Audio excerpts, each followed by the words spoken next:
access to high quality information, and an ability for citizens to come together to discuss and deliberate are integral elements of a democratic society.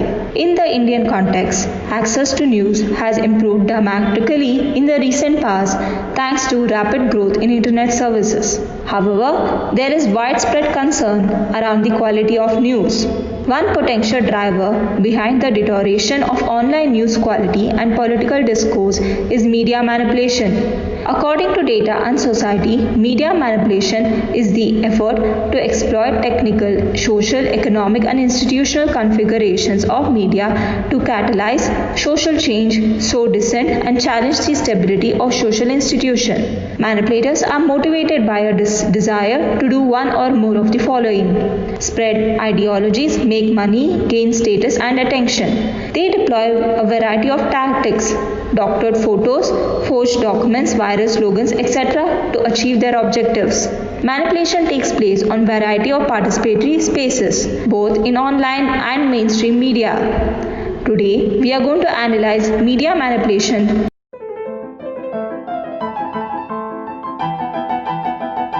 The first technique of media manipulation is astroturfing. Astroturfing is when there is an intent and attempt to create illusion of support for a particular cause, person or a stance. While this is mainly connected to or seen on internet, it has also happened in newspapers during times of election. Corporations and political parties try to imitate grassroots movements in order to sway public to believing something that isn't true. For example, during the recent Mexican election, for instance, political bots in form of automated fake profiles were used to impair communication between activists. Other tactics are targeted and more sophisticated, using coordinated human users alongside automated social media accounts to promote particular ideas to various social groups. Clickbait refers to headlines of online news articles that are sensationalized or sometimes completely fake. It uses people's natural curiosity to get people to click. In some cases, clickbait is simply used to generate income. More click means more money made with advertisers.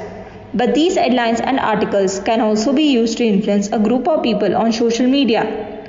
They are constructed to appeal to the interest group's pre-existing bias and thus to be shared within filter bubbles. Some political clickbait examples also use personal approach to get people to click, such as this video interview from CBS News. Trump's ex-girlfriend, I was flattered to be a Trump girl.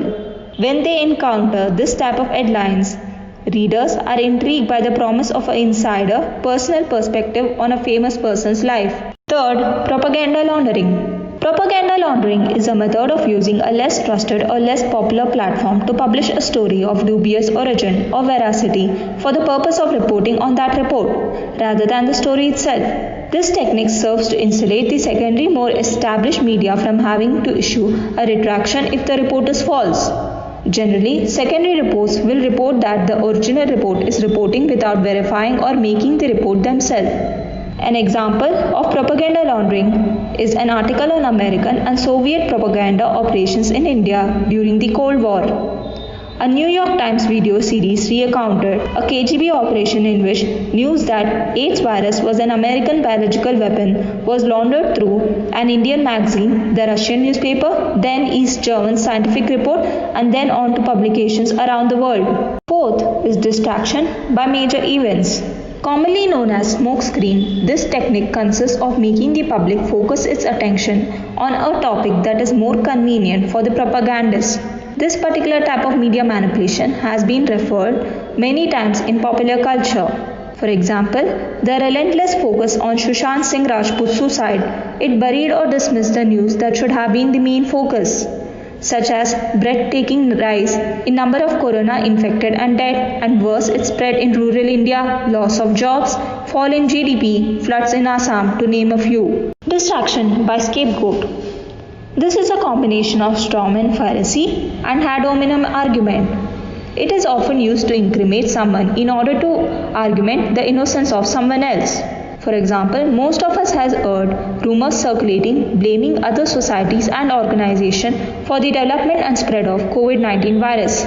Some claim that Chinese officials knew more about the disease than they acknowledged, that intentionally undercounted victims, and that they secretly sought to control global resources for protective equipment.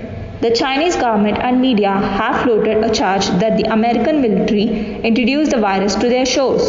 There also has been a spike in media articles, memes and slurs not only targeting Chinese but also people of Asian origin since the outbreak began. There has been physical assaults on people of Asian descent. Photo manipulation. Visual media can be transformed through photo manipulation, commonly called photoshopping. This can make a product, person or an idea seem more appealing. This is done by highlighting certain features on the product and using certain editing tools to enlarge the photo or to attract and persuade the public. For example, during the 2008 US election, Barack Obama pledged to quit smoking. During that time, a photo on the internet of the president with a cigarette in his mouth emerged. Later, it was found that it was created by an anonymous internet prankster. Video manipulation. Video manipulation is a new variant of media manipulation that targets digital video using a combination of traditional video processing and video editing techniques and auxiliary methods from artificial intelligence like face recognition.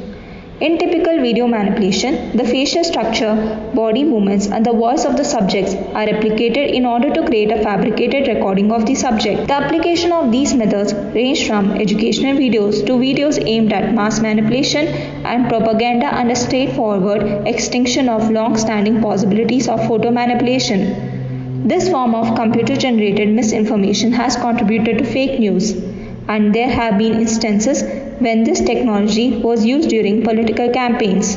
For example, artist Bill Posters posted this on a Facebook on Instagram showing Mark Zuckerberg boasting of how the platform owns its users.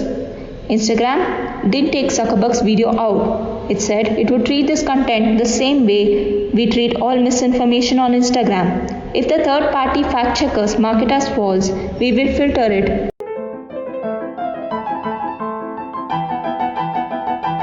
A study by researchers at Oxford University has found that India is among the nations involved in organized social media manipulation, and such disinformation campaigns can be attributed to politicians and political parties. The researchers monitored social media platforms for 3 years to take note of organized manipulation by government agencies or political parties and found over 70 countries were playing foul. Facebook and Twitter attributed foreign influence operations to 7 countries, that is China, India, Iran, Pakistan, Russia, Saudi Arabia and Venezuela, who have used these platforms to influence global audiences. The report titled "The Global Disinformation Order" said there is a growing use of social media to manufacture conscious and automated suppression and undermine the trust in liberal international order around the world.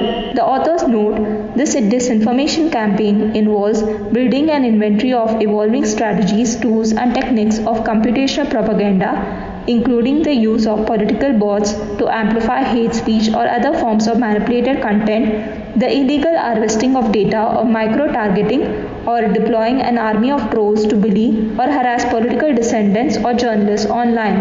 It has termed these actors as cyber troops. In India, it found social media manipulations of 3 types: supporting the government, attacking the opposition, and driving division. Such actions were common among other nations including US.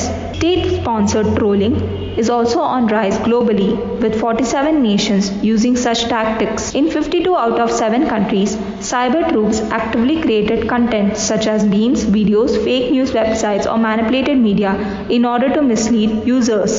In India, it noted misleading campaigns, trolls as well as data-driven strategies by cyber troops. The capacity of cyber troops varied among nations.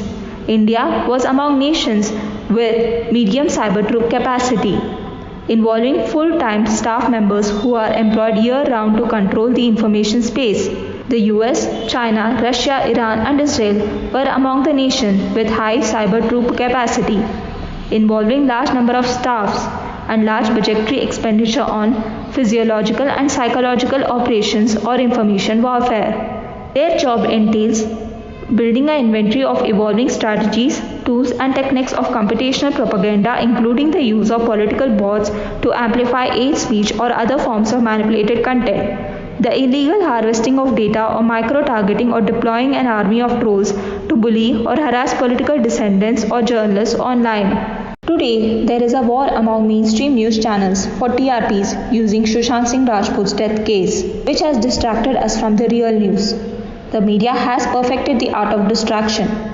But as a citizen of a democratic country, it's both our right and duty to get off these sensationalized news and focus on issues that matter. And to recall legendary journalist and documentary filmmaker John Pilger's memorable words, it is not enough for journalists to see themselves as mere messengers without understanding the hidden agendas of the message and the myths that surround it.